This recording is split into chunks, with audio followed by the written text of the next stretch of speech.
Dig a little deeper. You find out in the Quran, 4 verse 65, that submission to Allah requires complete obedience to all Muhammad's teachings. You heard that correctly.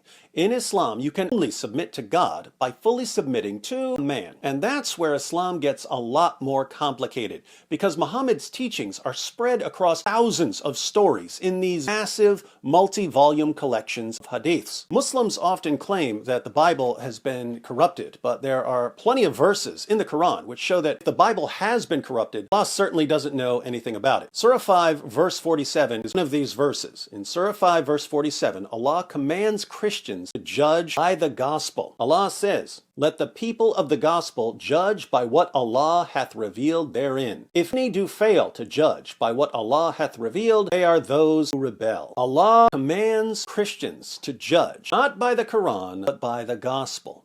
And he says that we're rebels if we don't. Clearly, we can only judge by the gospel if we actually have the gospel. So the Quran assumes that Christians still have reliable scriptures. Of course, if we obey Allah and we judge by the gospel, we have to conclude that Islam is false, because we've already seen that Islam contradicts the gospel. The gospel says that Jesus died on the cross. The Quran, Surah 4, verse 157, says that Jesus didn't die on the cross. Which should we listen to? Well, the Quran orders us to judge by the gospel. Therefore, if we listen to the Quran, we have to reject the Quran. See how I picked 3 passages that deal with topics that are all extremely important to Christians, and yet the 3 passages can be connected in ways that highlight problems for the divine origin of the Quran?